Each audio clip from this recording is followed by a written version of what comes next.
சாந்தி sister, குஷியா இருக்கிறீங்களா? குஷியா இருக்கேன்.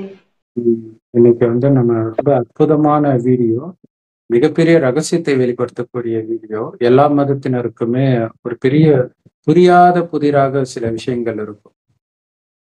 அதை பற்றிய ரகசியத்தை நம்ம வெளிப்படுத்த போறோம்.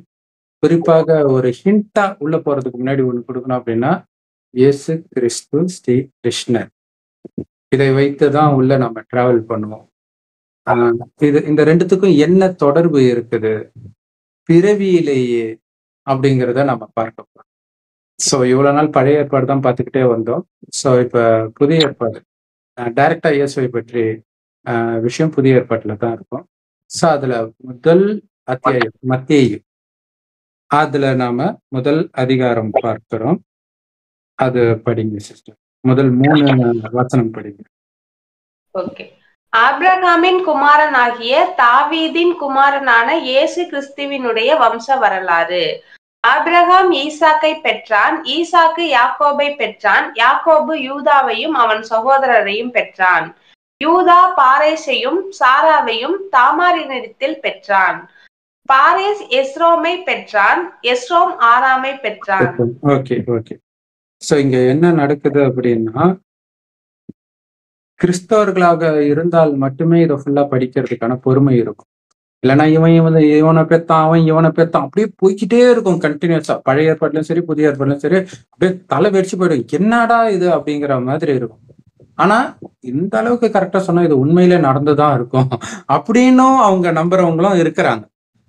இப்ப இதுல என்ன சொல்லப்பட்டிருக்கு அப்படின்னா, இப்ராஹிமிய மதங்கள்னு சொல்லுவாங்க. யூத மதத்தையும் கிறிஸ்தவ மதத்தையும் முஸ்லிம் மதத்தையும். ஏன்னா 3மே ஒரே புக்கை ஆதாரமாக வச்சதுதான்.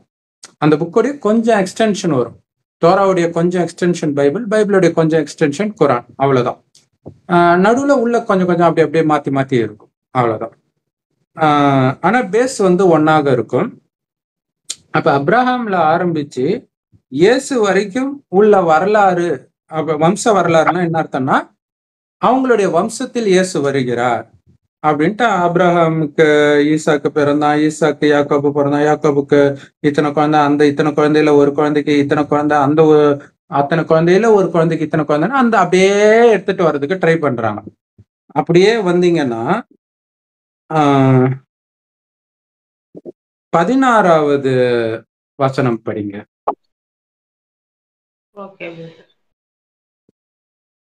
யாக்கோபு மரியாளுடைய புருஷனாகிய யோசேப்பை பெற்றான். அவளிடத்தில் கிறிஸ்து எனப்படுகிற இயேசு பிறந்தார். அவ்வளவுதான். இது என்னன்னா அங்க தொடர்ந்து பெத்தான்னு வந்துகிட்டே இருக்கு இல்லையா? அது கடைசியில எங்க நிக்குது, அந்த ஸ்டாப்பிங்க்கு வந்துட்டோம் நம்ம. அந்த ஸ்டாப்பிங் என்னன்னா, இயேசுடைய அம்மா மரியாளுன்றதான் எல்லாருக்கும் தெரியும், கிறிஸ்தவர்கள் அல்லாதவர்களுக்கும். மேபி கிறிஸ்தவர்களுக்கு வேணா அவங்க அப்பா அந்த மாதிரி இதெல்லாம் தெரியலாம். ஏன்னா நீங்க எங்க சர்ச்சுக்கு போனாலும் இயேசுடைய அம்மா தான் இருப்பாங்க, மரியாள். அவங்க இயேசு குழந்தைய கையில வச்சுட்டு இருப்பாங்க, அவங்க அப்பா இருக்க மாட்டார். ஸோ அதனால அவர் தேவையில்லை அப்படின்னு விட்டுறாங்க. ஆனால் இங்க வம்சத்துல எப்படி எடுத்துட்டு வந்து விடுறாங்கன்னா, அந்த மரியாளுடைய கணவன் யோசேப்பு, அவனை பெத்தெடுத்தது யாக்கோபு. இதுல என்னன்னா நிறைய பேர் ரிப்பீட் ஆகும். ஒரே பேரு 2-3 பேருக்கு வரும். அந்த மாதிரி ஆரம்பத்திலே யாக்கோபுன்னு ஒருத்தர் இருப்பான், கடைசியிலும் அதே மாதிரி யாக்கோபுன்னு ஒருத்தர் இருப்பான், அவனுக்கு யோசேப்புன்னு வரும். ஆரம்பத்திலேயும் யாக்கோபுடைய பையன் யோசேப்பு தான். இதான் அங்க ஆச்சரியம். இதுலயும் நல்லா ஆராய்ச்சி பண்ணி பார்த்தீங்கன்னா ஏதாவது ரகசியம் இருக்கும். பட் இப்போதைக்கு அதுவும் நம்ம ஒரு நாள் டச் ஆகும்போது நம்ம அதை டிஸ்கஸ் பண்ணலாம். இப்போதைக்கு சோ இப்ப என்ன போட்டிருக்குன்னா, யாக்கோபு மரியாளுடைய புருஷனாகிய யோசேப்பை பெற்றான் அப்படின்ட்டு வரும். இப்ப இயேசுவோட கனெக்ஷன் கொடுக்குறாங்க. அவளிடத்தில் கிறிஸ்து எனப்படுகிற இயேசு பிறந்தார். இப்ப கிறிஸ்தவர்கள் நம்புறது என்ன அப்படின்னா, கிறிஸ்தவர்களும் சரி முஸ்லிம்களும் சரி நம்புறது என்ன அப்படின்னா, இயேசு ஒரு ஆண் பெண் சேர்ந்து பிறக்கவே கிடையாது. தானா ஏதோ ஒரு தெய்வீக சக்தியினால பிறந்துட்டாரு அப்படின்றாங்க. இப்ப இயேசுடைய வம்சாவளி அப்படின்னு பார்க்கும்போது இங்க யாருடைய வம்சாவளியை சொல்றாங்கன்னா, அவங்க அப்பாவுடைய வம்சாவளியை சொல்றாங்க. அவங்க அப்பா அவங்க அம்மாவை கல்யாணம் பண்றதுக்கு, அதாவது இயேசுடைய அப்பா இயேசுடைய அம்மாவை கல்யாணம் பண்றதுக்கு முன்னாடியே இயேசு கர்ப்பம் தரிச்சிட்டார்.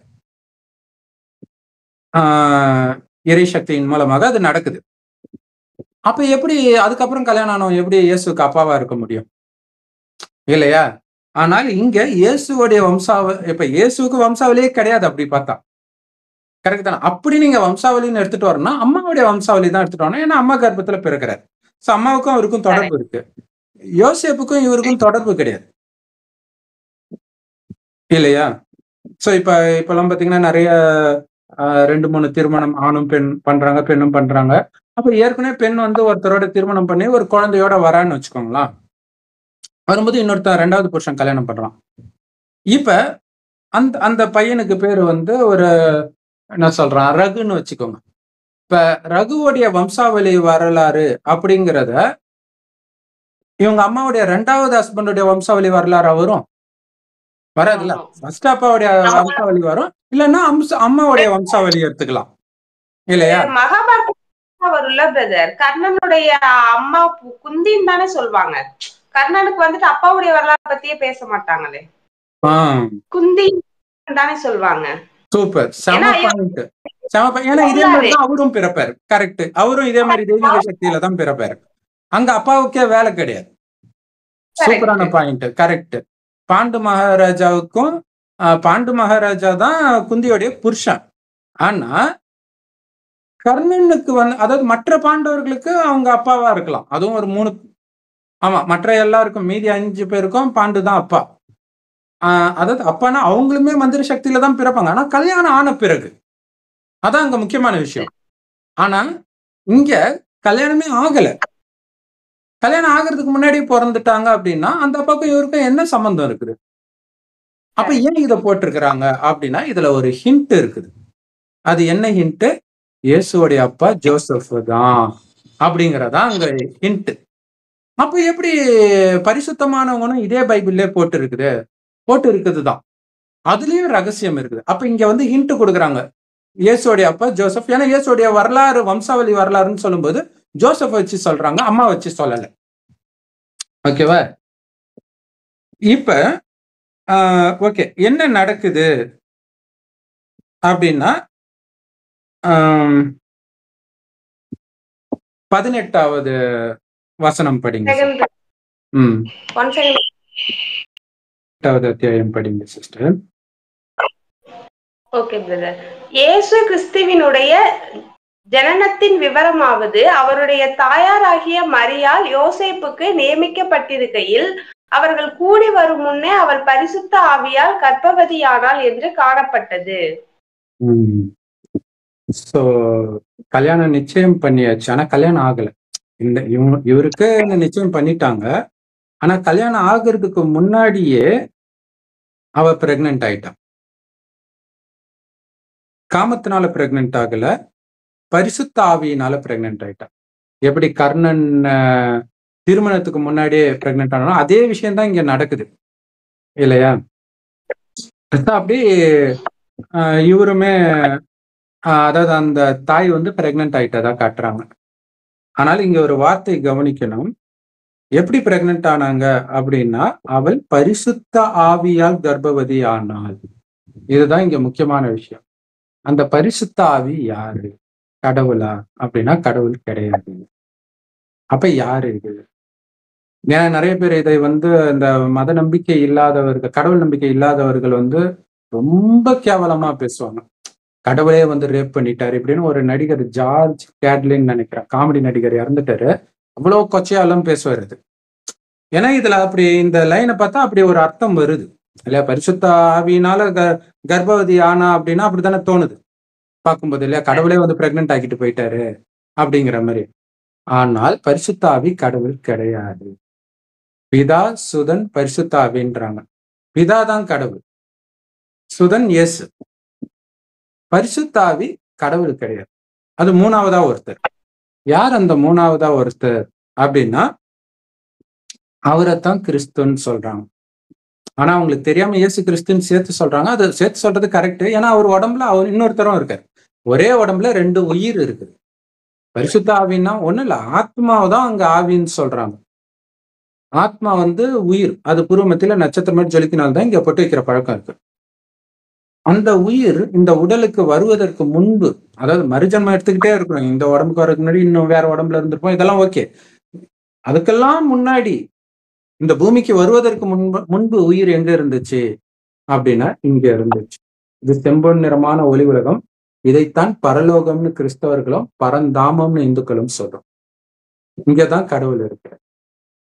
செம்பொன் நிறமான ஒளி உலகத்துல நட்சத்திரமா இருக்கார். அவரைத்தான் பரமபிதான்னு கிறிஸ்தவர்களும் பரம சிவன்னு இந்துக்களும் அல்லான்னு முஸ்லிம்களும் சொல்றாங்க. கடவுள் ஒருத்தர் தான். ஒருத்தருக்கு 3 மதத்திலும் வெவ்வேறு பேரு. பிதான்றது அப்பா தான், அது பேரு கிடையாது, உறவு. அது அங்க அல்லான்னு வச்சிருக்கிறாங்க. அந்த மொழியில அல்லானா கடவுள்னு அர்த்தம், அரபு மொழியில. சோ ஒருவர் தான் அந்த கடவுள். இங்கதான் எல்லா ஆத்மாவும் இருக்கும். இங்க இருந்துதான் பூமிக்கு பிறவி எடுக்கும். முதல்ல இந்த பூமி சொர்க்கமா இருக்கும். சொர்க்கத்துக்கு தகுதியுடைய ஆத்மா சொர்க்கத்திலே பிறக்கும். அதுவும் எடுத்தோடனே எல்லாம் வராது, கொஞ்சம் கொஞ்சமா தான் ஜென்மம் எடுக்கும். அப்ப ஆரம்பத்திலே வருதுன்னா அந்த ஆத்மா அந்த அளவுக்கு சொர்க்கத்திற்கு வருவதற்கு முழு தகுதி பெற்று இருக்கும். சோ அது எப்ப தகுதி பெற்றுச்சு, எங்க தகுதி பெற்றுச்சு அப்படிங்கிறது பைபிள் குரான்ல இல்ல. ஆனா ஆதாம் ஏவாள் மட்டும் சொர்க்கத்துக்கு வந்தாங்கன்னு மட்டும் இருக்குது. ஏன்னா ஆதாம் ஏவாளை படைச்சது கடவுள். அப்ப கடவுளால் படைக்கப்பட்டவர்கள் மட்டுமே சொர்க்கத்திற்கு வருவார்கள். அப்ப நாமளும் யாரால படைக்கப்பட்டு இருக்கிறோம்? வேற யாரு? கடவுளுக்கு ஆப்போசிட் சாத்தான் தான், இல்லையா? அப்ப நம்ம எல்லாம் சாத்தானுக்கு பிறந்தவர்கள் தான். அது எப்படி? சாத்தான்னா யாருன்னு தெரிஞ்சுக்கணும். சொர்க்கத்தில் கடவுளால் படைக்கப்பட்டவர்கள் மட்டுமே இருப்பார்கள். ஆனா கடவுளால் படைக்கப்பட்டவர்களே வரிசை கிரமம் இருக்கும். அவர் தான் கடவுளாச்சு, எல்லாரும் ஒரே மாதிரி படைக்க வேண்டியது தானே அப்படின்ற ஒரு கேள்வி எல்லாம் வரும். ஏன் கெட்டவர்கள் படைக்கிறாங்க, இந்த மாதிரி விஷயம் எல்லாம் வரும். அது பின்னாடி பார்க்கும்போது தெரியும். சோ அவர்களே வரிசை கிரமம் இருக்கும். பக்காவா இருக்கிறவங்க ஆரம்பத்திலே வருவாங்க, கொஞ்சம் கம்மியா இருக்கிறவங்க லேட்டா தான் ஜென்மம் எடுப்பாங்க. ஆனா ஒன்ஸ் ஜென்மம் எடுத்துட்டா திரும்ப போக முடியாது. மறுஜென்மம் எடுத்துக்கிட்டே தான் இருக்கணும். இந்த உலகம் அழியும் போதுதான் போக முடியும். இந்த உலகம் எப்ப அழியும்னா இது 5000 வருட காலச்சக்கரம். முதல்ல வந்ததுல இருந்து 5000 வருடம் ஆன பிறகு உலகம் அழியும். அப்பதான் போகும்.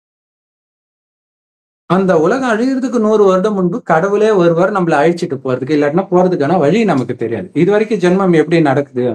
சொர்க்கத்தை விட்டுருங்க, சரி, சொர்க்கத்தை விட்டு நரகத்துல எப்படி நடக்குதுன்னா, நாம யாரோடலாம் பழகுறோம், அந்த அன்பு யார் மேல எல்லாம் வைக்கிறோம், வெறுப்பு யார் மேல எல்லாம் வைக்கிறோம், யாரோடலாம் தொடர்பு வருது, இவங்க கிட்டதான் நம்ம போய் மீண்டும் மீண்டும் ஜென்மம் எடுப்போம். இப்ப இறைவன் சொல்றாரு, இந்த கலியுகத்துல இருந்து உங்களை காப்பாத்த வரேன். ஏன்னா துக்கத்தின் மலை விழப்போகுது, இவ்வளவு துக்கம் இருக்குது, இதுல இருந்து உங்களை காப்பாத்தணும். இங்க நீங்க மறுபடியும் பிறக்கக்கூடாதுன்னா இங்க இருக்கிற எதுவுமே உங்களுக்கு ஞாபகம் வரக்கூடாது. இதுதான் பைபிள்ல இயேசு சொல்லுவாரு. அதாவது கடவுள் சொல்ற விஷயம். அவங்க இயேசு கடவுள் நினைக்கிறனால இயேசு சொல்ற மாதிரி எழுதிட்டாங்க. அதுல என்ன இருக்குன்னா, எவன் ஒருவன் என்னை விட, அதாவது கடவுளை விட, தன் தாய் தகப்பனையோ கணவன் அல்லது மனைவியோ குழந்தையோ கூட பிறந்தவர்களையோ நண்பர்கள் உறவினர்கள் சொத்து சுகம் பேரு புகழ் இதன் மீது அதிக அன்பு வைக்கிறாங்களோ அவங்க சொர்க்கத்தில் பிரவேசிப்பதில்லை என்று சத்தியமாக சொல்கிறேன்ட்டு. அது இப்போதைக்கான விஷயம். அப்படின்னா என்ன அர்த்தம்? நீங்க நரகத்தில் பிறக்காம இருக்கணும்னா இங்க இருக்கிற எதையும் நினைக்காம இறைவனை மட்டும் நினைக்கணும். அப்ப இறைவனை நினைக்கணும். இறைவன் எப்படி இருக்காருன்னு தெரியணுமே, யாருக்குமே தெரியாது. எல்லா மதத்திலும் கடவுளை நினைக்க சொல்லி இருக்கிறாங்க. இயேசு கூட சொல்றாரு, உன் பாலிய பருவத்தில் சிருஷ்டிகராகிய கர்த்தரை நினை. அப்ப பெருசான அப்புறம் நினைக்க தேவையில்லையா? அப்ப அதுல ஒன்னொன்னுத்துல ரகசியம் இருக்குது. அந்த பாலிய பருவம்னா என்ன?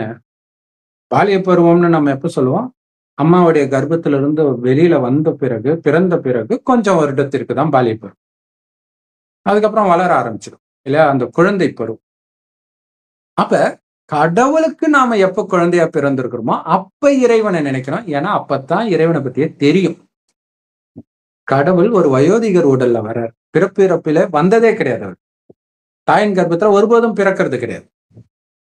கடைசியில வர்றார், ஒரு வயோதிகர் உடல்ல அவருக்கு பிரம்மான் பிறக்கிறார். இந்த பிரம்மாவைத்தான் ஆதாம்னு சொல்லப்படுது. அப்ப ஆதாம் மட்டுமே சொர்க்கத்துக்கு வராங்க, ஆதாம் ஏவாள் மட்டும்னா சொர்க்கத்துக்கு போறதுக்கான வழி அவங்களுக்கு மட்டும்தான் தெரியும். அது என்னன்னு பைபிள் குரான்ல சொல்லப்படல. ஒருவேளை சொல்லப்பட்டிருந்தா கடவுள் வர வேண்டிய அவசியமும் கிடையாது. சோ இறுதியில சொல்ற என்ன சொல்றாருன்னா, சொர்க்கத்தில் ஆண்களும் பெண்களும் அவ்வளவு அழகா இருந்தாலும் காமம்னா என்னன்னு தெரியாது. எப்படி அது சாத்தியம் அப்படின்னா, உடலின் பக்கம் அவங்க கவனம் போக, இந்த உடலை இயக்கக்கூடிய ஆத்மாவின் பக்கம் தான் கவனம் இருக்கும். அதாவது உயிர். அது புருவ மத்தியில நட்சத்திரம் மாதிரி ஜொலிக்கிறனால்தான் இங்க பொட்டு வைக்கிற பழக்கம் இருக்கு. தன்னையும் ஆத்மானு வந்து பிறரையும் ஆத்மானே நினைச்சு பேசுனதுனால எவ்வளவு அழகாக இருந்தாலும் அந்த உடலின் பக்கம் கவனம் போகாததுனாலதான் சதா ஆனந்தமா அவங்களால இருக்க முடிஞ்சது. ஏன்னா ஆத்மாவுடைய உண்மையான குணம் ஆனந்தம், அமைதி. மற்றபடி காமம், கோபம், பற்று, பேராசை, அகங்காரம்னா என்னன்னே தெரியாது. குழந்தைகளை விட பரிசுத்தமா இருப்பாங்க. எங்க இருந்துச்சு அந்த சொர்க்கம்? இதே பாரத பூமி தான் சொர்க்கமா இருக்கு. யார் வாழ்ந்தாங்க அங்க? அங்க வாழ்ந்தவர்களை தான் இந்துக்கள் கோயில் கட்டி கும்பிடுறாங்க. கிறிஸ்தவர்கள் அவங்கள பத்தி தெரியாததுனால சாத்தானை கும்பிடுறாங்க அப்படின்னு சொல்லிட்டு இருக்கிறாங்க. சொர்க்கத்தில் வந்தவர்கள் அவங்க. சரி, இப்ப எங்க அவங்க? எங்கேயும் போகல. மறுஜென்மம் எடுத்து சாதாரண மனிதர்களா இருக்கிற நீங்களும் நானும் தான் அது அப்படின்றத நாம மறந்துட்டோம். நமக்கு அதை ஞாபகப்படுத்தத்தான் கடவுள் வந்திருக்கிறார்.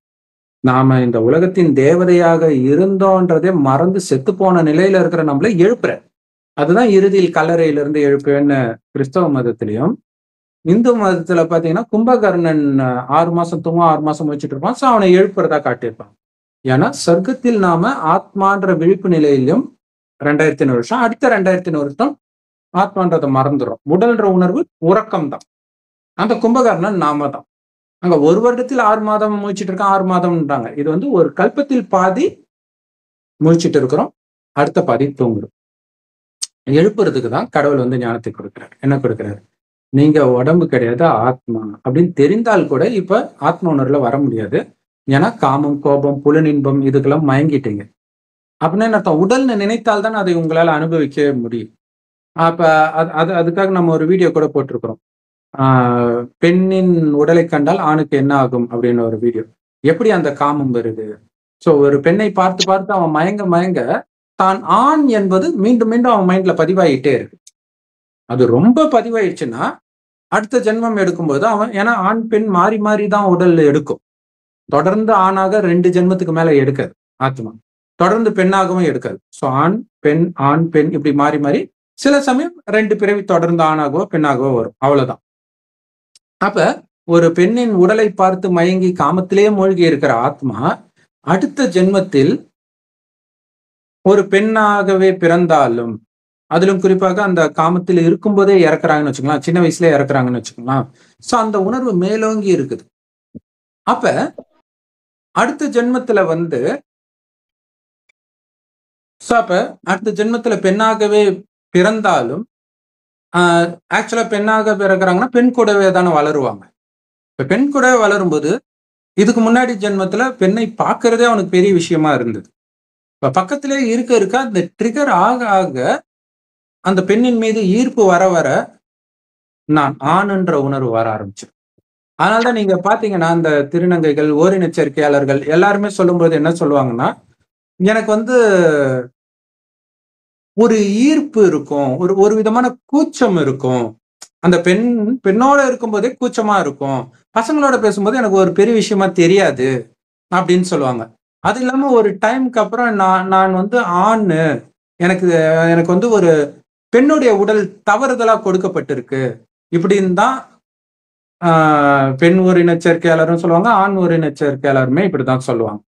அவங்க ஒரு எக்ஸ்ட்ரீமுக்கு போகும்போது ஆப்ரேஷன் பண்ணி பெண்ணை மாறுறது, ஆணை மாதிரி மாறுறது, இப்படி எல்லாம் பண்ணிட்டு இருக்கிறாங்க. ஸோ இப்ப கடவுள் சொல்றது என்ன அப்படின்னா, இந்த மாதிரிதான் ஆண் பெண் இந்த உணர்வு இருந்துகிட்டே இருக்குது. அப்ப சொர்க்கத்தில் காமமே இருக்காது. அப்ப பெண்ணை பார்த்தால் ஆண் என்ற உணர்வு வருது, காமம் வருது, ஈர்ப்பு வருது, எல்லாம் வருது. இப்ப பெண்ணை பார்க்காத, ஆத்மாவை பாரு. ஏன்னா உண்மையில அது ஆத்மா தான். அது சும்மா ஒரு பெண் உடலோ அல்லது ஆண் உடலோ எடுத்தாகணும், எடுத்து முதல்ல அது நம்புது. பெண் உடலே இருக்க எல்லாரும் பொண்ணு நீ இப்படி இருக்கலாமா, இப்படி ட்ரெஸ் பண்ணோம், இப்படி சொல்ல நம்ம பொண்ணுன்ற அந்த உணர்வு வந்துகிட்டே இருக்கு. ஸோ முதல்ல அது மயங்குது.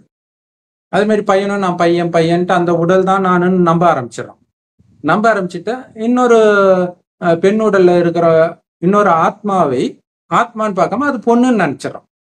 இப்படிதான் காமத்துக்கு அடிமை ஆயிட்டான். அப்படி பார்க்காதீங்க, ஆத்மாவை பாருங்க, உடலை பார்க்காதீங்க. ஸோ அதுக்கு நிறைய யுக்தி எல்லாம் அந்த வீடியோல நம்ம சொல்லியிருக்கோம். காமத்துல இருந்து வெளில வர்றதுக்கு இப்ப ஒரு அழகான பெண் இருக்கிறாங்கன்னா அதுக்கு முன் ஜென்மத்திலே அது ஆண் உடம்புலதான் இருக்குது, அடுத்த ஜென்மத்திலே ஆண் உடம்பு தான் எடுக்க போகுது. தற்காலிகமா பெண்ணா அது நடிக்குது. எதுக்கு நீங்க அதுல மயங்குறீங்க? அல்லது நீங்களுமே நம்மளுமே கூட நம்மளே மயங்கிடுறோம் அப்படி.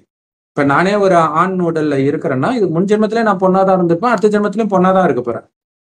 தற்காலிகமா இன்னொரு உடம்புல இருந்துட்டு அப்ப ஒரு பெண்ணை பார்த்து ஈர்ப்பு வரும்போது நானே ஒரு பொண்ணு தானன்ற அந்த எண்ணம் வந்துருச்சுனாலே டக்குன்னு நம்ம வெளில வந்துடும். சோ இந்த மாதிரி யுக்தி எல்லாம் இருக்கு. ஆனா மெயின் ஆத்மான்னு பாருங்கன்ற. அதுக்கு முன்னாடி இந்த யுக்தி எல்லாம் பயன்படுத்திக்கலாம் அந்த உடல் உணர்வுல இருந்து வெளில வர்றதுக்கு. அதுக்கப்புறம் ஃபுல்லா நான் ஒளிப்புள்ளி, இன்னொருத்தரும் ஒளிப்புள்ளி அப்படின்ற உணர்வுல வரணும். அதுக்கு தான் இறைவன் இந்த ஞானத்தை கொடுக்கிறார். அப்ப இறைவனை நினைக்க நினைக்க அவருடைய நினைவுலேயே எல்லாத்தையும் மறக்க சொல்றார். ஒளிப்புள்ளியா ஒருத்தர் இருக்காரு, ஒளியானவர் அப்படின்னு பைபிள்ல இருக்கும். நானும் அதே மாதிரி ஒளிப்புள்ளி தான், எல்லாருமே அதே மாதிரி ஒளிப்புள்ளி தான், ஆத்மா தான். அப்ப உடம்பை எதுக்கு நான் பார்க்கணும்? இந்த மாதிரி நிறைய யுக்திகள் இருக்கு. சோ எந்த அளவுக்கு இறைவனை நினைச்சுக்கிட்டே இருக்கிறோமோ, இப்ப யார் கூட பேசும்போது கூட இறைவன் நினைவிலே இருக்குது அப்படின்னா, இப்போ ஒரு உடல் பெண் உடலை பார்க்கும்போது அந்த ஆணுன்ற உணர்வு உங்களுக்கு வருவது எப்ப கட் ஆகும்னா இறைவனை நினைக்கும் போது. நான் அவரோட குழந்தை, அவருடைய இன்னொரு குழந்தை கிட்ட பேசுறேன், ஒளிப்புள்ளி கிட்ட பேசுறேன். இது நல்ல பயிற்சி பண்ணிக்கிட்டே இருக்கணும். இதைத்தான் இறைவன் இப்ப கத்துக் கொடுக்கிறார். இப்ப இந்த ஞானத்தை இறைவன் கடைசி 100 வருடம் ஒரு வயோதிகர் உடல்ல கத்துக் கொடுக்கிறார். இந்த ஞானத்தை எல்லாரும் எடுக்க மாட்டாங்க. முதல்ல கோடியில சிலர் தான் எடுப்பாங்க. ஏன்னா அந்த கோடியில சிலர் தான் சொர்க்கத்துக்கே போவாங்க. அந்த எடுக்கிறவங்களையும் ரொம்ப கம்மியானவர்கள் தான் இதை பக்காவா ஃபாலோ பண்ணி காமத்தை எல்லாம் வெல்லுவாங்க. அப்படி வெல்றவங்க தான் சொர்க்கத்துக்கு போக முடியும். அதனாலதான் சொர்க்கத்தின் பாதை இடுகலானது அப்படின்ட்டு பைபிள்லயும், சொர்க்கத்தில் சொற்பமானவர்களே வருவாங்க அப்படின்ட்டு குரான்லயுமே இருக்கும். இப்ப அதுக்கு முன்னாடி என்ன ஆகுனா உலகம் அழியும் போது எல்லா ஆத்மாவும் மேல போயிட்டு அதுக்குள்ள இந்த பூமி சொர்க்கமா மாறிய பிறகு சொர்க்கத்தின் ஆரம்பத்தில் நம்ம ஆரம்பத்துல சொன்னல எப்படி ஒரு சிலர் மட்டும் ஆரம்பத்துல வராங்கன்னா, இப்ப இறைவனுடைய படைப்புன்றது இந்த ஞானத்தை கொடுத்து படைக்கிறது தான். ஞானத்தை கொடுத்து தூய்மையாக்குறது தான் படைக்கிறது. இல்லாதவனு ஜூம் மந்திர காலி போட்டு உருவாக்குறதுன்னு தப்பா புரிஞ்சுக்கிறாங்க. அது நம்புற மாதிரியும் இல்லைன்றது நம்ம அடுத்தடுத்து சொல்றோம் இல்லையா. ஒரு மண்ணை உருவாக்கி பூன்னு ஊதுனாரு, உடனே ஆதாம் வந்துட்டான். அப்ப எல்லாருமே அப்படியே பண்ணிட்டு போயிடலாமே, அப்ப காமமே இருக்காது இல்ல, பிரச்சனையே இல்ல. அது கடவுள் இஷ்டம், அவர் எப்படி வேணாலும் பண்ணுவாரு. ஆன்சர் தெரியலன்னு வச்சுக்கலாம், அது அவர் இஷ்டம்னு சொல்லிடுவாங்க. சோ அது இப்ப கடவுளுடைய நேரடி ஞானம் சொல்லும் போதுதான் புரியுது. சொல்லுங்க சிஸ்டர். அதாவது இப்போ இந்த பிரபஞ்சத்துல எல்லாமே கரெக்டா நடந்துட்டு இருக்கு. சூரியன் உதிக்குது, நிலவு இருக்கு, இரவு பகல் கரெக்டா வருது, எல்லாமே நடக்குது. அப்படி இருக்கும் பொழுது அதை படைச்சவரோட படைப்பே கரெக்டா நடக்கும் பொழுது படைத்த இறைவன் எப்படி அவர் இஷ்டத்துக்கு மாத்தி மாத்தி பண்ண முடியும்? ஒரு வரைமுறை இருக்குல்ல, ஒரு நியதி இருக்குல்ல. கண்டிப்பா கண்டிப்பா. இப்ப எல்லா ஆத்மாவும் மேல போயிடும். போறதுக்கு முன்னாடி இங்க தூய்மை ஆனாதான் போக முடியும். காமம் கோபம் எல்லாத்தையும் மறக்கலன்னா மறக்க வச்சு அழிச்சிட்டு போவாரு. எப்படி மறக்க வைக்கிறது? ஜூம் மந்திரகாலி கிடையாது. இப்ப ஒரு அந்த காமத்தையே விட முடியாம ஒருத்தன் இருக்கிறான். எதனால காமம் வருது? பெண்ணை பார்த்தா தானே உனக்கு வருது. பெண்ணே இல்லாத இடத்துல போய் மாட்டிக்குவாங்க. இப்ப உக்ரைன்ல அப்படித்தானே மாட்டி இருக்கிறாங்க. பெண்ணே கிடையாது அந்த நாட்டுல. எல்லாம் அந்த போர் வந்தோடனே பெண்கள் எல்லாம் வெளில போயிட்டாங்க. அதையும் மீறி அவனுக்கு ஓரின சேர்க்கை அதெல்லாம் இருந்தா ஆணுமே இல்லாத இடத்துக்கு போய் மாட்டுவான், தனியா போய் மாட்டிக்குவான். அப்போ ஒரு குறிப்பிட்ட டைமுக்கு அதுக்கு அப்பயும் அவனால முடியல அப்படின்னும் போது சாப்பாட்டுக்கே வழி இல்லாத நிலை ஏறும். அப்பயும் அவனால காமத்தை விடலன்னும் போது தொடர்ந்து மிருக விஷ ஜந்துக்கள் இதெல்லாம் துரத்தக்கூடியது, இந்த மாதிரி நிறைய விஷயம் அந்த பயத்துல அவன் வேற எதையுமே சிந்திக்க முடியாது. இதுதான் தண்டனை. இந்த தண்டனையை அவனை மறக்க வைக்கிறதுக்கான. ஆனா ஈஸி என்ன, நீங்களா மறந்துட்டீங்கன்னா பிரச்சனை இல்லை இல்ல. நீங்க ஏன்னா இங்க நீங்களா மறந்துட்டீங்கன்னா சொர்க்கத்துக்கு வேற வந்துடுங்க. அவங்க அடி உதை வாங்கி மேல போவாங்களே தவிர சொர்க்கத்துக்கு வர மாட்டாங்க. எல்லாருமே மேல போய் தான் ஆகணும். ஏன்னா இங்க இருக்கிறவங்களும் காலி பண்ணாதானே இதை சொர்க்கமாக்க முடியும். சோ இது நடந்துட்டு இருக்கும். இப்ப மேல இருந்துதான் எல்லாருமே வரும். அதை புரிஞ்சுக்கணும். இயேசு மட்டும் மேல இருந்து வந்தாரு, அவர் உடம்புல வந்த பரிசுத்தாவி மட்டும் மேல வந்துச்சு கிடையாது. எல்லாருமே மேல இருந்தா வரும். மேல இருக்கிற எல்லாருமே பரிசுத்தமா தான் இருக்கும். கீழே வருவோம். என்ன, நம்ம தாயின் கர்ப்பத்துல பிறப்போம். ஆனா மதத்தை உருவாக்கக்கூடிய மதஸ்தாபக ஆத்மாக்கள் இருக்கிறீங்களா, இயேசு உடம்புல வந்த கிறிஸ்து, முகமது நபி உடம்புல வந்த ஜிப்ரேலு, அதே மாதிரி சித்தார்த் உடம்புல வந்த புத்தா, இந்த மாதிரி 2 ஆத்மா சேர்ந்துதான் ஒரு தர்மத்தை ஸ்தாபனை பண்ணும். ஒண்ணு ஏற்கனவே இங்க இருக்கும் உடம்போட ஒரு ஆத்மா, இன்னொரு ஆத்மா மேல இருந்து ஸ்ட்ரெயிட்டா வரும். ஏன்னா அந்த மேல இருந்து வந்த ஆத்மாவுக்கு மேல கடவுள் ஞானத்தை கொடுக்க மாட்டார். கொடுக்கறதா இருந்தா நம்மளே மேல இருந்து தானே வரும். வரும்போதே புத்திசாலியால இருந்திருக்கும். சோ இந்த ஞானத்தை எல்லோருமே கடைசியில கேட்டுதான் ஆகணும். குறைஞ்சபட்சம் உங்களை ஆத்மான்னு உணர்ந்து பரமாத்மாவை நினைவு செய்யுங்கன்றதாவது கேட்டுருவாங்க. கேட்டு எல்லாரும் போவாங்க. அந்த தர்மஸ்தாபகர் ஆத்மாக்கள் கடைசியில வருவாங்க. ஜிப்ரேல், கிறிஸ்து இவங்கெல்லாம் கடைசியில வந்து கேட்பாங்க. சொல்லணும் எல்லாருக்கிட்டையும் நினைக்கும் போது உயிர் பிரிஞ்சிடும். ஏன்னா உலகம் அழியும், அது வரைக்கும் வெயிட் பண்ணாது இல்லையா. ஆனா அந்த ஆசையிலே போனதுனால அவர்களுடைய ஆசை மீண்டும் எப்போ வருவாங்களோ சொர்க்கத்துக்கு வர்றதுக்கு அவங்க தகுதி ஆகல. ஏன்னா முயற்சி பண்ணணும், ஞானம் தெரிஞ்சாலே போதாது. அப்ப அந்த மதம் எப்ப உருவாகணும்னு இருக்குதோ அதுக்கு முன்னாடி தான் அவங்க பிறப்பாங்க. கிறிஸ்தவ மதம் உருவாகிறதுக்கு முன்னாடி கிறிஸ்து வந்து பிறக்கிறதுன்னு ஸ்ட்ரைட்டா அந்த உடம்புக்குள்ள பிரவேசமாகி இந்த ஞானத்தை கொடுக்குது. அதே மாதிரி நபி உடம்புல ஜிப்ரேல் வந்து பிரவேசமாகி இந்த ஞானத்தை கொடுக்குது. சோ இப்படி மேல இருந்து வர ஆத்மாவை பரிசுத்த ஆத்மான்னு ஏன் சொல்றாங்க அப்படின்னா, சொர்க்கத்துல பூமிக்கு வந்துமே எல்லாம் பரிசுத்தமா தான் இருப்பாங்க. அதனாலதான் இந்துக்கள் கோயில் கட்டி கும்பிடுறாங்க அவங்கள. ஆனா அது சொர்க்கம் முடிஞ்சு நரகம் வரும் பொழுது பரிசுத்தமானவர்கள் யாருமே இந்த பூமியில கிடையாது. அப்படின்னு என்ன அர்த்தம்? எல்லாருமே காமத்துலதான் பிறப்பாங்க. அதனாலதான் அதுக்கு பேரு நரகம். சொர்க்கத்துல எல்லாமே தூய்மையா இருப்பாங்க. சோ அப்படி நரகத்துல ஒரு பரிசுத்த ஆத்மா அப்படின்னா அது மேல இருந்து வர ஆத்மா. அதனாலதான் அவங்கள பரிசுத்த ஆத்மான்னு சொல்றாங்க. மேல இருந்து வருது. அதுக்கு வந்து உடல் உணர்வு எதுவுமே இருக்காது. ஏன்னா அதுக்குன்னு உடலே கிடையாது. ஸ்ட்ரைட்டா மேல இருந்து வருது. போன இந்த 5000 வருடத்தை ஒரு கல்பனும் போன கல்பத்துல அது இருந்துச்சு, உடம்புலாம் இருந்துச்சு. பட் இப்ப வரும்போது உடம்பு கிடையாது, இன்னொருத்தர் உடம்புல வருது. அப்ப உடலே இல்லாதவர் அப்படின்னு சொல்றதுக்காக தான் பரிசுத்த ஆத்மா, பரிசுத்த ஆவின்றது. அதே மாதிரி கடவுளுக்கு கூட இந்து மதத்துல பரமாத்மான்னுவாங்க. ஆனா இவங்க தவறுதலாக இங்க எப்படி பரிசுத்த ஆவியும் இயேசுவும் ஒருத்தர் தான், பிதா கூட இயேசு தான் அப்படின்னு சொல்றது எல்லாமே இந்து மதத்துல இருந்து போறதுதான். இந்து மதத்துல கிருஷ்ணரையே கடவுள்னுவாங்க, கிருஷ்ணரையே பரமாத்மான்னுவாங்க. கிருஷ்ணருக்கு தான் உடம்பு இருக்குது, அவர் எதுக்கு ஆத்மான்னு சொல்லணும் முதல்ல இல்லையா? உடலே எடுக்காதவரை தான் ஆத்மான்னு சொல்றோம், பரமாத்மான்ட்டு. சோ உடலே எடுக்காதவர் சிவபெருமான், அவரை தான் அல்லாஹ் பரமபிதான்றோம். அவரு தான் இறுதியில வர்றார். பரமாத்மா கொடுக்குற ஞானம் அவங்க என்ன பண்ணாங்க, கிருஷ்ண பரமாத்மான்னு சேர்த்து விட்டாங்க. அப்ப கீதையை கிருஷ்ணர் சொன்னாருன்னு போட்டாங்க. அதாவது அது ஒரிஜினல் கீதை கிடையாது. இப்ப இறைவன் கொடுக்குற ஞானம் அங்க பக்தி மார்க்கத்தின் கீதையா வந்துருச்சு. அதுடைய ஒரு துளி பைபிளா, குரானாக, மகாபாரதம், ராமாயணம், இப்படி எல்லா மதமுமாக கொஞ்சம் ஞானம் வெளிப்பட ஆரம்பிக்குது. சோ இப்ப இதை ஏன் சொல்றோம் அப்படின்னா, அங்க அந்த 18வது வசனத்துல அவர்கள் கூடி வரும் முன்னே அவள் பரிசுத்த ஆவியால் கர்ப்பவதி ஆனாள் என்று காணப்பட்டது. இதை ஏன் சொல்றாங்க அப்படின்னா, அவங்க காமத்துல ஈடுபடுறதுக்கு முன்னாடியே அவ கர்ப்பம் ஆயிட்டான். எப்படி கர்ப்பமானா? பரிசுத்த ஆவியால் கர்ப்பமானா அப்படின்னு சொல்லிட்டாங்க. பரிசுத்த ஆவி இயேசு உடம்புலதான் வருது, வேற யார் உடம்புலயும் வரல. கிறிஸ்தவ மதத்துல இயேசு உடம்புல வருது, அது கிறிஸ்து ஆத்மா. முஸ்லிம் மதத்துல நபி உடம்புல வருது, அது ஜிப்ரேல் ஆத்மா. சோ அங்க பரிசுத்த ஆவின்றது இந்த மதத்துக்கு அது ஒண்ணுதான். அப்ப அதுக்கு உடம்பே கிடையாது, அது எப்படி கர்ப்பமாக்கும்? அப்ப அதோடைய அர்த்தம் என்னன்னா, அது உடம்புக்குள்ள பிரவேசமாகுது. ஒரு விதத்துல அது குழந்தை மாதிரி தான் இல்லையா? இந்த பூமிக்கு வருவதற்கு யார் உடம்பு கொடுத்தாங்களோ அவங்களதானே அம்மான்னு சொல்றோம் ஜென்ரலா. இப்ப நமக்கு இங்க இந்த பூமிக்கு பிறக்கிறதுக்கு யார் உடம்புல மூலமா வந்தோமோ அவங்கள அம்மான்னு சொல்றோம். அந்த மாதிரி இந்த பரிசுத்த ஆத்மா யார் உடம்பை எடுக்குதோ அவங்க மூலமா தானே இந்த பூமிக்கு வருது, அதனால அவங்க அம்மா வராங்க. சோ இப்ப இந்த பரிசுத்த ஆவி யார் உடம்புல வருது? இயேசு உடம்புலதான் வருது. அப்ப அந்த பரிசுத்த ஆவியுடைய அம்மா யாரு? இயேசுதான். அந்த அம்மாவைத்தான் பரிசுத்த அம்மா, கன்னி மேரி அப்படின்னு சொல்றது. ஆனா அது அவங்களுக்கு தெரியாது.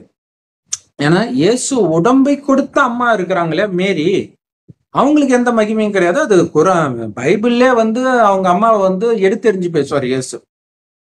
உங்க அம்மாவும் உங்க அண்ணனும் வந்திருக்கிறாங்க அப்படின்ட்டு இயேசு கிட்ட வந்து சொல்லுவாங்க.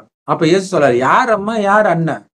என் பிதாவின் சித்தத்தின்படி நடக்கிற நீங்க தான் எனக்கு அம்மா, அப்பா, அண்ணன் எல்லாமே. அவங்களுக்கு எனக்கு சம்மந்தம் இல்லைன்னு. அப்படிப்பட்டவரை போய் வணங்குவாங்களா? ஆனா வணங்குறது கரெக்டு தான். ஆனா அது யாருன்னு அவங்களுக்கு தெரியல. எப்பவுமே மேரி மாதா வந்து குழந்தைய கூடவே வச்சுக்கிட்டு இருப்பாங்க. ஒரு அம்மா எந்த நேரமும் குழந்தைய தூக்கிக்கிட்டேவா இருக்கும்.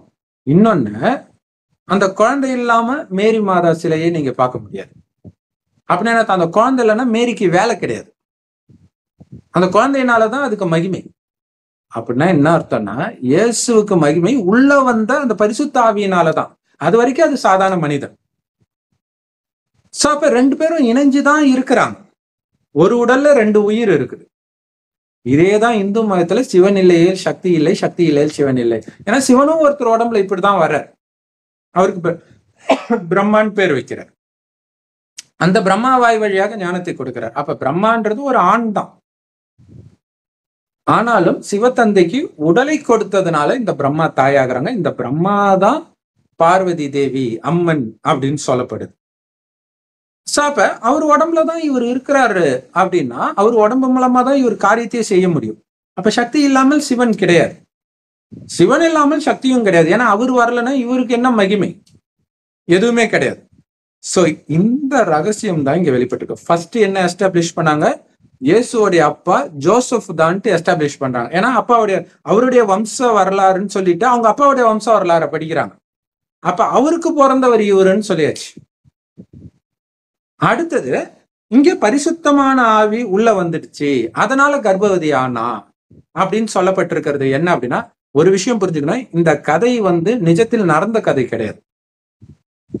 ராமாயணமா இருக்கட்டும், மகாபாரதமா இருக்கட்டும், குரானா இருக்கட்டும், பைபிளா இருக்கட்டும், எதுவுமே நிஜத்தில் நடந்த கதை கிடையாது. இயேசுன்னு ஒருத்தர் இருந்தாரு, அவர் மூலமா ஞானம் சொல்லப்பட்டது. நவீன் ஒருத்தர் இருந்தார், அவர் மூலமா ஞானம் சொல்லப்பட்டது. கிருஷ்ணர்னு ஒருத்தர் இருந்தார், அவர் மூலமா ஞானம் எல்லாம் சொல்லப்படல. ஏன்னா அவர் சொர்க்கத்துல இருந்தார், அவர் மதத்தை உருவாக்கல. அங்க அந்த ஞானமே தேவை கிடையாது. ஏன்னா சொர்க்கத்துக்கு போறதுக்கு தான் ஞானம், சொர்க்கத்துக்கு போன பிறகு எதுக்கு ஞானம்? சோ இந்த ரகசியம் எல்லாம் இப்ப இறைவன் சொல்லும் போதுதான் நமக்கு தெரியுது. அதனாலதான் வெளிப்பாடுன்னு பைபிள்ல கடைசியில கொடுத்திருப்பாங்க அத்தியாயம். அப்படின்னு என்ன அர்த்தம்னா, இதுக்கெல்லாம் அர்த்தம் என்னன்னு கடைசியில வெளிப்படும். எப்ப? கடைசியில இறைவன் கடைசியில வருவார். அந்த ஞானத்தை கேட்கும் பொழுது நமக்கு புரியும். அதை நாம மற்றவர்களுக்கு சொல்லுவோம். அப்ப இறைவனுடைய செய்தியை சொல்ற இறை தூதரே நாம தான். உண்மையில அவர் தான் இறை தூதர். ஏன்னா அவருடைய செய்தி அவர் தான் எடுத்துட்டு வர்றாரு, கடவுள் தான் எடுத்துட்டு வர்றார். அதை நாம மற்றவர்களுக்கு சொல்றோம். சோ நம்ம அவரு மெயின்னா நம்ம அவருக்கு கீழே குழந்தைகள் அப்படி வச்சுக்கலாம். சோ இங்க இந்த ஒரு ரகசியம் இருக்குது. ஏன்னா இதெல்லாம் நம்ம ஏற்கனவே நிறைய வீடியோல சொல்லுவோம். ஆனா பைபிளை வச்சு நம்ம சொல்லல. பைபிள்லே அதுல ஆதாரம் இருக்குதுன்னு அதை படிக்கும் போதுதான் தெரியுது. அதுக்கு முன்னாடி நம்ம கடவுள் சொன்னாரு, பிரம்மகுமாரிகள் மூலமாக இறைவன் கொடுக்குற ஞானத்துல இதை சொல்லியிருக்காரு, டைரக்டா சொல்லியிருக்கிறார். அந்த மேரின்றது உண்மையிலே இயேசுதான். அவர் உடம்புல வந்த ஆத்மாவைத்தான் அவங்க.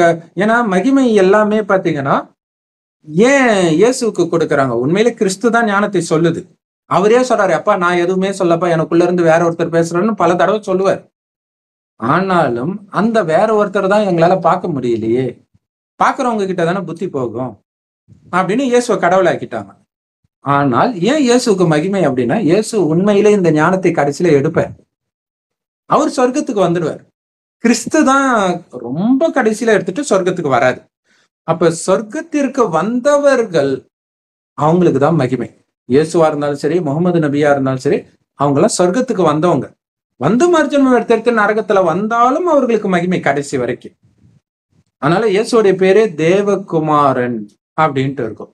தேவன்னா என்னது? தேவதைகள், சொர்க்கத்தில் வாழ்பவர்கள், சொர்க்கத்தில் வாழறவங்களுடைய குழந்தை.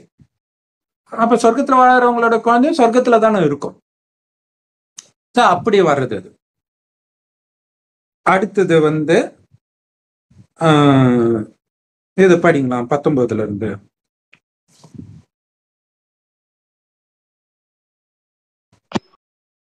புருஷனாகிய யோசேப்பு நீதிமானாயிருந்து அவளை அவமானப்படுத்த மனதில்லாமல் ரகசியமாய் அவளை தள்ளிவிட யோசனையாய் இருந்தான். அவன் இப்படி சிந்தித்துக் கொண்டிருக்கையில் கர்த்தருடைய தூதன் சொப்பனத்தில் அவனுக்கு காணப்பட்டு, தாவீதின் குமாரனாகிய யோசேப்பே, உன் மனைவியாகிய மரியாளை சேர்த்து கொள்ள ஐயப்படாதே, அவளிடத்தில் உற்பத்தியாய் இருக்கிறது பரிசுத்த ஆவியினால் உண்டானது. அவள் ஒரு குமாரனை பெறுவாள், அவருக்கு இயேசு என்று பெயரிடுவாயாக, ஏனெனில் அவர் தமது ஜனங்களின் பாவங்களை நீக்கி அவர்களை ரட்சிப்பார் என்றான். தீர்க்கதரிசியின் மூலமாய் கர்த்தராலே உரைக்கப்பட்டது நிறைவேறும்படி இதெல்லாம் நடந்தது. அவன், இதோ ஒரு கன்னிகை கர்ப்பவதியாகி ஒரு குமாரனை பெறுவாள், அவருக்கு இம்மானுவேல் என்று பெயரிடுவார்கள் என்று சொன்னான். இம்மானுவேல் என்பதற்கு தேவன் நம்மோடு இருக்கிறார் என்று அர்த்தமாம். யோசேப்பு நித்திரை தெளிந்து எழுந்து, கர்த்தருடைய தூதன் தனக்கு கட்டளையிட்டபடியே தன் மனைவியை சேர்த்து கொண்டு, அவள் தன் முதற்பேரான குமாரனை பெருமளவும் அவளை அறியாதிருந்து அவருக்கு இயேசு என்று பெயரிட்டான். ஓகே. ஸோ அவனுக்கு பிரெக்னென்ட் ஆயிட்டா அப்படின்ன உடனே யாருமே கல்யாணம் பண்ணிக்கணும்னு நினைக்க மாட்டாங்க இல்லையா? ஸோ அப்ப கடவுள் வந்து கனவுல வந்து இல்லப்பா அது வந்து பரிசுத்த ஆவியானால வந்தது அப்படின்ட்டு அவருடைய தூதன் மூலமாக சொல்லப்படுது அப்படின்றாங்க. ஸோ அந்த தூதன் யார்? அடிக்கடி வரும் கர்த்தருடைய தூதன் சொப்பனத்தில் அவனுக்கு காணப்பட்டு அப்படின்னு இருக்குது. ஏன் அப்படி கர்த்தருடைய தூதன் வந்து சொல்லணும்? ஏன்னா கடவுளுக்கு உடம்பு கிடையாது, உடம்பு இல்லாம அவரால் பேசவும் முடியாது. இங்கே இது கனவுல வர்ற மாதிரி காட்டுது. காரணம், கடவுள் எந்த மதத்தினரோடும் பேசுறது கிடையாது. ஏன்னா மதங்கள் உருவாகும் போதெல்லாம் கடவுள் வரல, கடைசி 100 வருடம் தான் வர்றாரு. இப்ப நீங்க வந்து இறைவனை பிடித்தால் தான் உண்டு. இறைவனுடைய ஞானம் கிடைக்குது, இறைவனே வந்து பேசுறாரு, நம்ம சொல்றோம், தூதர்களாகிய நாம சொல்றோம். இங்கே இது கனவுல வர மாதிரி இத காட்டுறாங்க. மற்றபடி இது நிஜத்தில் நடந்த கதை கிடையாது, அப்படியே நடக்கல. ஸோ அதனால அவன் வந்து இல்லப்பா இது வந்து பரிசுத்த ஆவியினால உண்டாயிருக்குது அப்படின்னு தூதன் சொல்றாரு. யாரு? நாம தான் சொல்றோம். அது குழந்தையே இல்லப்பா, உள்ள வந்தது பரிசுத்த ஆவி தான், அந்த பரிசுத்த ஆவியா அவங்க குழந்தைன்ட்டாங்க அப்படின்னு நம்ம சொல்றோம். ஸோ இங்க கதைப்படி பாத்தீங்கன்னா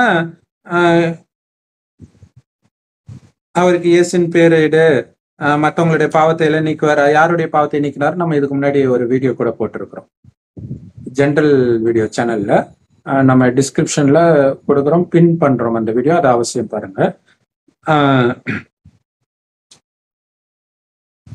இதுக்கு முன்னாடி ஒரு தீர்க்கதரிசி பழைய ஏற்பாடுல அப்படி சொல்லியிருப்பார், ஒரு கன்னிகை கர்ப்பவதியாவா, அது இவர் தான் அப்படின்னு சொல்லிட்டு அங்க இருக்கிறது இங்க மெய்ப்பிக்குது பாத்தீங்களா, அதுதான் இவரு அப்படின்ட்டு இங்க சொல்லுவாங்க.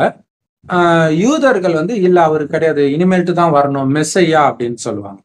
சரி, அடுத்தது இவருக்கு கனவுல வருதா, கனவுல வந்த உடனே சரின்ட்டு மனைவி அவளை வந்து கல்யாணம் பண்ணிக்கிறார், அந்த பொண்ணை கல்யாணம் பண்ணிக்கிறார் சந்தேகப்படாம. அதுக்கப்புறம் இயேசு பிறக்கிற வரைக்கும் மனைவியோட காமத்துல ஈடுபடலை அப்படின்னு சொல்றாரு. அப்படின்னு என்ன அர்த்தம்? அதுக்கப்புறம் ஈடுபடுறாரு. மகிமைக்குரியவர் காமத்தினால் பிறந்தவர் கிடையாதுன்னு அர்த்தம். சோ காமத்தினால் பிறக்காதவர் இயேசு உடம்புல வந்த கிறிஸ்துன்ற பரிசுத்த ஆவி. சோ அதுதான் இங்க விஷயமே. சோ அப்ப அந்த காமத்தினால பிறக்கல அப்படின்னு சொல்றதுக்காக பிறக்கிற வரைக்கும் அவர் காமத்துல ஈடுபடல அப்படின்னு சொல்லப்பட்டிருக்குது. இது இன்னும் ஆழமாக நிறைய ரகசியம் இருக்குது. ஏன்னா இப்ப பிரம்மகுமாரிகள் அப்படிதான் இருக்கிறோம், கணவன் மனைவி ஒன்றாக இருந்தாலும் காமம் இல்லாமல் இருக்கும். அப்ப எப்படி குழந்தை பிறக்கும் அப்படின்னுவாங்க. சொர்க்கத்துல கணவன் மனைவி ஒன்னாதான் இருப்பாங்க, குழந்தை பிறக்கும், காமம் இருக்காது. எப்படின்னா கணவன் மனைவி நமக்கு ஒரு வாரிசு வேணும்னு நினைக்கும் போது மனைவி கர்ப்பமாவார். இப்ப பிரம்மகுமாரிகள் இப்ப இருக்கிறோம், ஆனா இப்ப கலியுகத்துலதான் இருக்குது, அதனால இப்ப குழந்தை எல்லாம் பிறக்காது.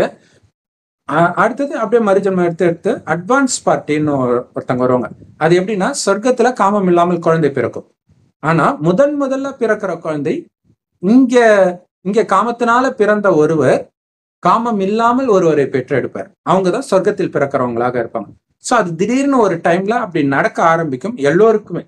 சோ அதோடைய நினைவாக இங்க இயேசு மட்டும் அப்படி பிறந்தார்னு இருக்கு. ஆனாலும் கல்யாணம் ஆன பிறகுதான் கர்ப்பம் அடைவார், கல்யாணம் ஆகுறதுக்கு முன்னாடி கிடையாது. இப்ப கல்யாணம் ஆகுறதுக்கு முன்னாடியே கர்ப்பம் ஆனால் அப்படின்னு சொல்றதும் அது உண்மை இல்லை அப்படிங்கிறதையும் நிரூபிக்குது.